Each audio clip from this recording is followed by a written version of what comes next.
Este es Canal Capital.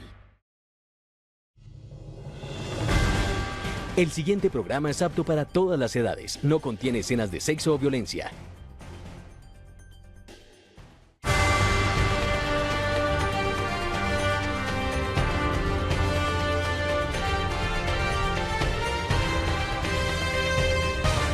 Este es Canal Capital.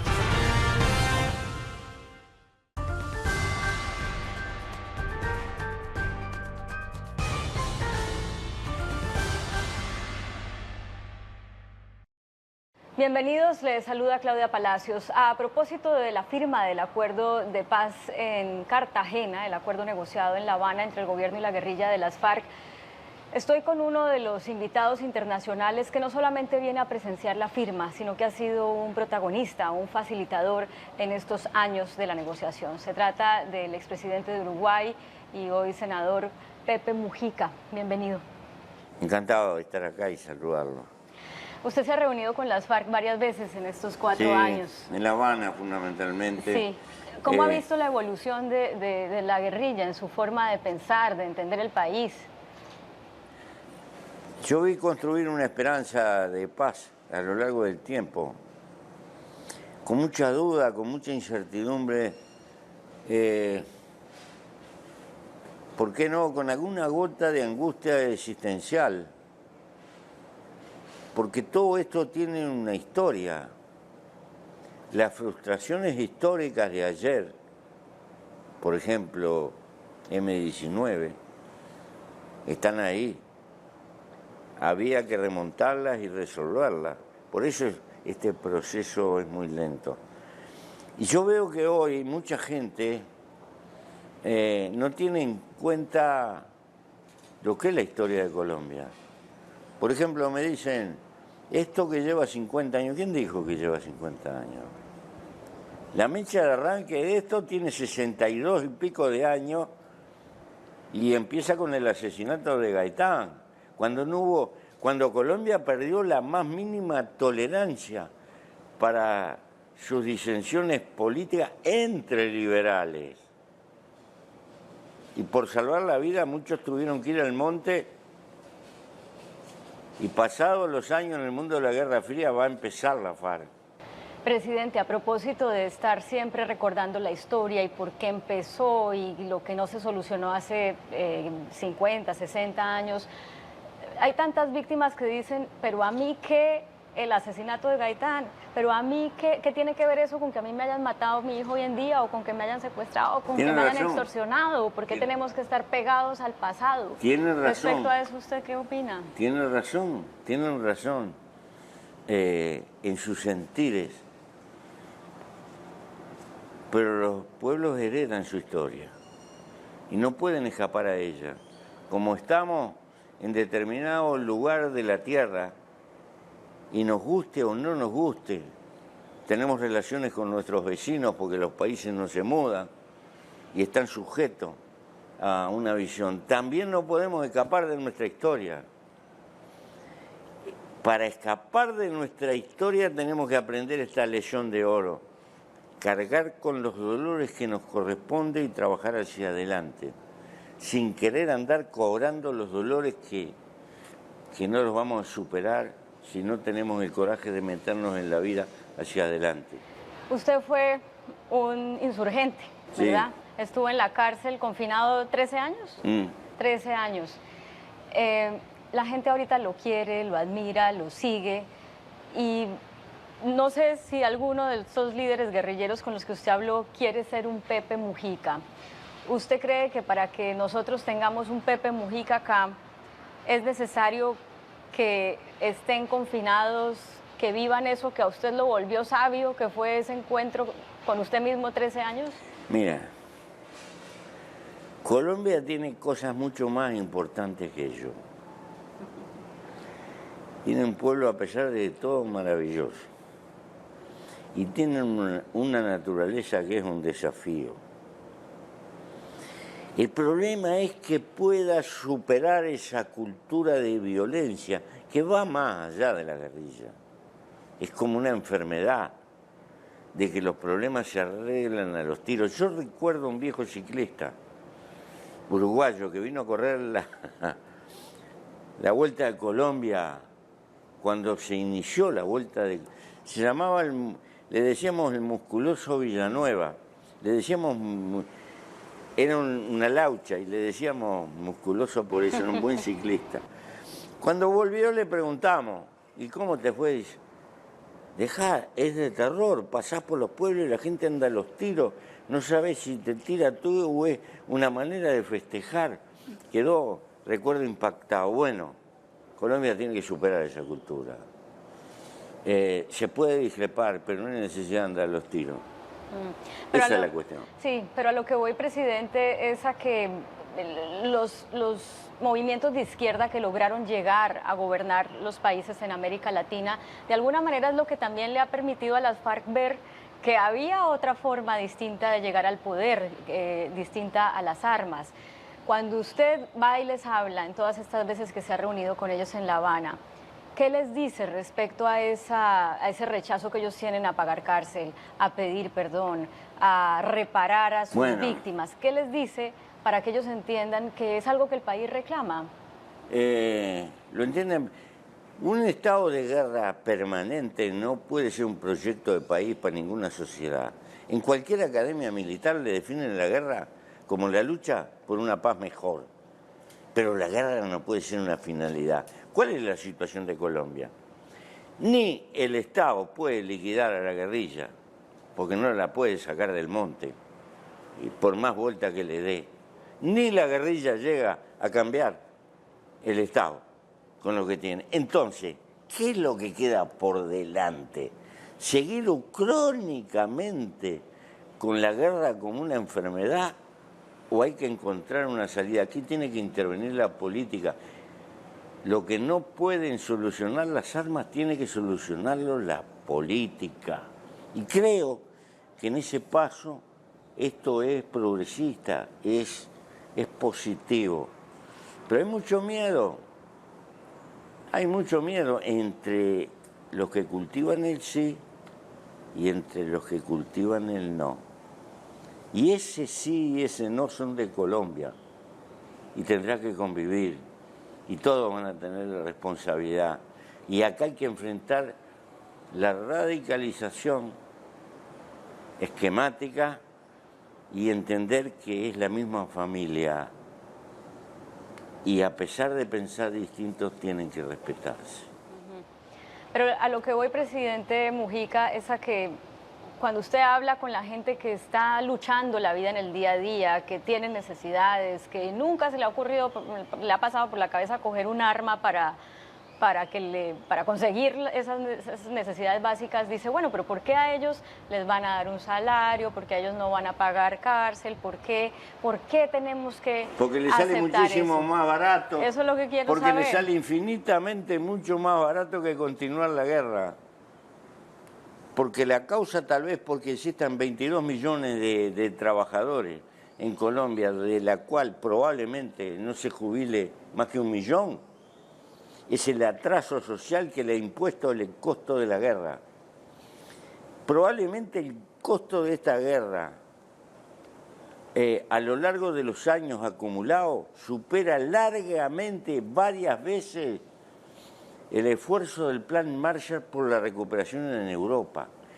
Solamente un país de la riqueza de Colombia pudo soportar el costo del cáncer que significa mantener una gigantesca maquinaria militar permanentemente en jaque por solucionar este conflicto sin poderlo solucionar. Eso tiene un costo, destroza la economía de cualquier sociedad. Entonces, solamente un país con la riqueza de Colombia pudo resistir eso, solamente. Pero ha pagado el costo social. Por algo Colombia, siendo tan rico, está entre los 5 países más injustos que hay en el mundo.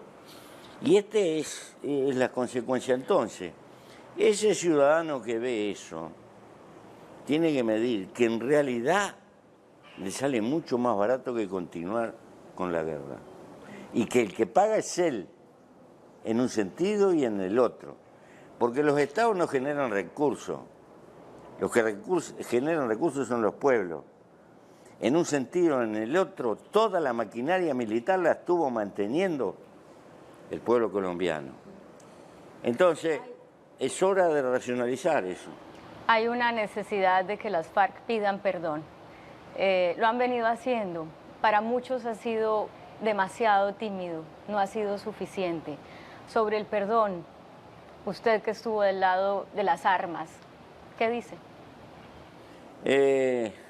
A los que han sentido dolor siempre le va a ser poco, porque eso no tiene reparación y no se repara con palabras.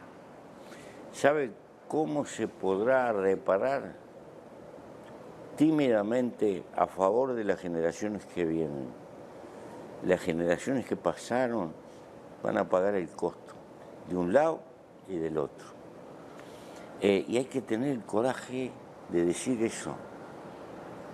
Yo estuve años en cárcel porque me faltó velocidad para escapar, pero nadie me va a reparar por los años que estuve preso.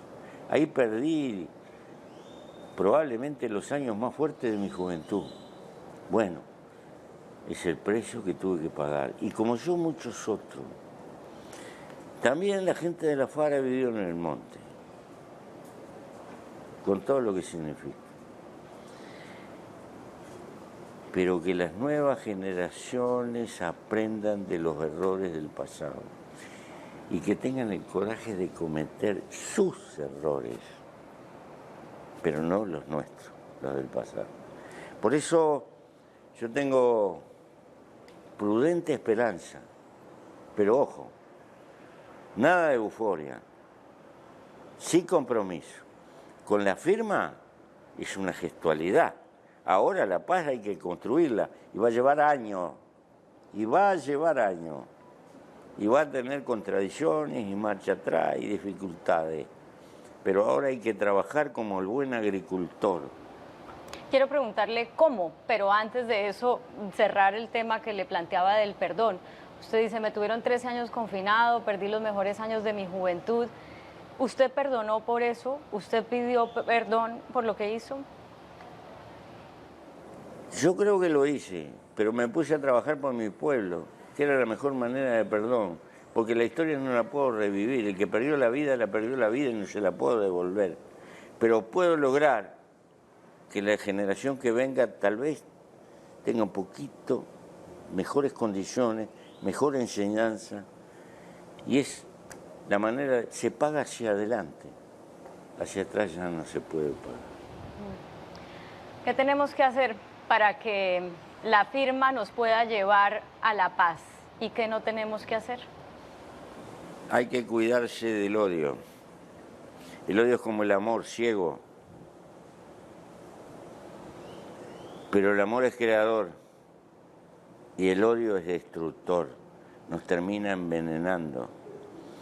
Hay que mirar para atrás para no cometer los mismos errores, pero hay que apuntar hacia adelante, tener los ojos hacia adelante donde nos lo puso la naturaleza, meterse en las causas sociales, tratar de ayudar a resolver los problemas que tiene Colombia, llevar al Estado a toda Colombia y no a una parte, acordarse de los más empobrecidos, contribuir a arreglar el problema de la tierra, contribuir a que haya menos disparidad cultural y oportunidad de enseñanza, en fin. Yo estuve leyendo, en realidad es un hermoso programa de buenas intenciones. El acuerdo de paz. El acuerdo de paz. Pero el asunto es lograrlo, no escribirlo. Y eso es una causa para comprometerse toda Colombia. Es una causa hermosa. Creo que el acuerdo como tal hay que achicarlo en su manera de redacción y dejarlo más programática y tenerlo como una carta fundacional de una etapa de la historia de Colombia, de cosas a hacer y a cumplir, y comprometerse con eso. Y vaya que vale la pena. El cómo es lo que divide al país, porque todo el mundo quiere la paz, porque todo el mundo quiere más equidad, más justicia social.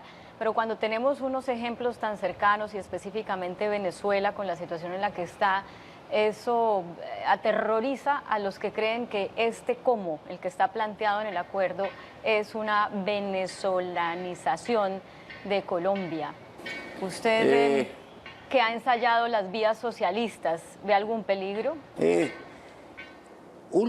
los últimos años la palabra socialismo sirve para un barrido y para un fregado, como la palabra populismo.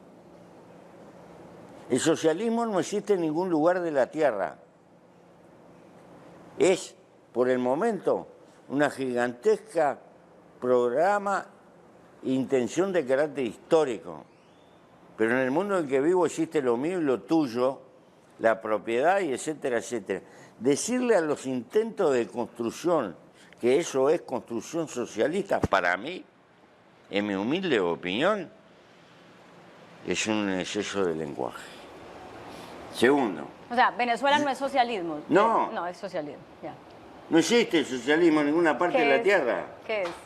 El socialismo tal vez estaban más cerca de las tribus primitivas en las que vivió, porque lo mío y lo tuyo no nos separaba. Porque el cazador que cazaba un venado sabía que el venado no era de él, era de la tribu. Superar esa cultura, no sé si lo podrá hacer el hombre. Es una hermosa quimera que está planteada hacia adelante. Pero volvamos a Venezuela. ¿Qué es? Bueno, yo creo que Venezuela está en una situación doblemente difícil, porque la crisis económica que provoca el precio del petróleo ha generado también una contradicción política sin salida. Y Venezuela está trancada y está pagando un precio. Pero Colombia tiene otra historia. Colombia tendría que hacerse una pregunta: ¿cómo fue posible hacer lo que ha hecho Colombia, que tiene un PBI bastante similar al de la Argentina, pero tuvo que bancarse 50 años de guerra? Colombia tiene unas posibilidades que tiene que tenerse un poco más de amor a sí misma, por lo que tiene y por lo que puede tener con poco esfuerzo. Tiene una economía injusta, pero vigorosa, a pesar de todo. Tiene pobreza, pero tiene mucha riqueza. Es un buen productor de comida, pelea en el campo internacional, a pesar del costo de la guerra de tener medio país convulsionado. No es comparable con Venezuela. Venezuela paga el azote del dios petróleo. ¿Y un mal gobierno o no? En los últimos 80 años, perdió los agricultores. Venezuela casi no tiene agricultores. Colombia tiene 12 millones de campesinos. Es más fácil hacer un ingeniero que un campesino. Y si no tienes campesinos verdaderos, a la larga, y no puedes importar la comida como pasa en Venezuela, te quedas con hambre. Pero para que no quede en el aire la cuestión, ¿usted cree que la crisis de Venezuela es solamente un tema de los precios internacionales del petróleo? No, creo que tiene una mezcla de crisis política y de crisis económica. ¿De responsabilidad del chavismo o no? De lo que están hoy, seguramente. ¿Deben salir del poder? No han encontrado. En todo caso, no soy yo el que tiene que responder eso. ¿Su opinión? Mi opinión es que los problemas los tienen que solucionar las sociedades y no meterse de afuera.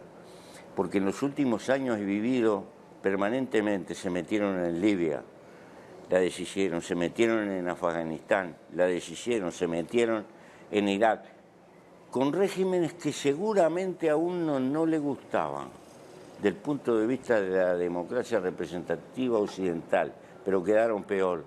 Deshicieron a Yugoslavia. Entonces, ojo, con la metida de afuera. Y mi país sufrió históricamente 2 intervenciones, y es hija de las intervenciones. Y hemos aprendido, la guerra del Paraguay empezó en mi país, y fue la masacre peor de la historia de América Latina. Por eso los venezolanos tienen que arreglar sus problemas. Entonces usted no ve, presidente Mujica, que Colombia pueda volverse Venezuela No, porque ni tenemos por asomo. otro tipo de economía. Pero hay mucha gente que dice, si esto se instaura así, como está escrito en el papel, sujeto a una cantidad de interpretaciones, podría pasar que lleguen muy rápido las FARC al poder y no estén preparadas para entender un país que funciona con la economía que funciona y que quieran llegar a cambiarlo todo. ¿Usted le ve opción de poder a las FARC en 4 años o en 8 años? No se entiende, si las FARC no entienden lo que es Colombia, no llegan ni a una alcaldía, porque tiene una fuerte economía de mercado que va a ser determinante. Y a eso no se le puede pasar por arriba porque uno quiera. Acá no es un problema de que me guste o no me guste. Son como mis canas, como mis arrugas. No me gustan, pero me las tengo que bancar. La economía de mercado, inapelable que tiene Colombia, o la entiende la FARC o lo que fuera, y aprende a manejarse, y convive con ella, o no tiene fuerza para sustituirla, porque en todo caso, si los venezolanos se equivocan, sobre todo en lo que se pueden equivocar, es confundir deseos con realidad posible. ¿Usted les ha dicho eso a las FARC? Yo le digo a todo el mundo eso, porque yo pertenezco a la escuela de los soñadores, pero también me tengo que despertar. Pero, ¿y le hacen caso o no? Las FARC. Yo no sé el resto del mundo. Los inspira, pero no sé si le hacen caso. Depende de ustedes, de los colombianos. No, las FARC. Las FARC no pueden hacer maravillas. Hacen maravillas, vivieron 50 años dentro del monte. Ahora te quiero ver lidiar con la economía real, con el consumo de la gente, con el que quiere comprar moto, el que quiere comprar auto, el que quiere cambiar el celular, el que reclama aumento, etcétera. Todo eso. En el monte es simple, es trágico, pero es simple. En la vida real no tiene nada de simple, porque esas contradicciones aparecen. Y eso de llegar al poder, Claudia, es relativo. Llegar al gobierno es lidiar con una parte del poder, pero no equivale al poder. El poder es más complejo. Tenemos que transar con las transnacionales, negociar, en fin, no es sencillo.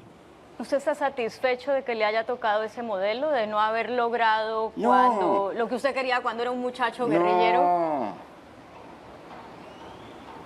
Es una larga escalera infinita que se llama construir civilización. Avanzamos un par de escalones, retrocedemos algunos quedan definitivamente y otra vuelta, volver a empezar. Esa es la marcha del hombre, siempre fue así. Solón llegó a Atenas y abolió la esclavitud por deuda. Después vino la democracia ateniense. Los que pelearon por las 8 horas los mataron a todos. 50 años después, en el mundo entero, se afirmaban las 8 horas. El progreso humano cuesta. Eso se llama construir civilización. Pero nunca llegamos a tocar el techo con la mano. Eso es imposible. Gracias, siempre es un placer oír sus reflexiones. Muy amable, gracias, presidente Mujica. Así terminamos, sigan con nosotros.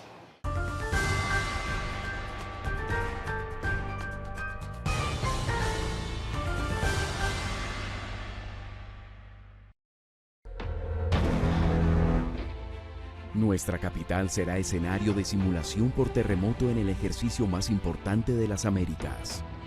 Expertos nacionales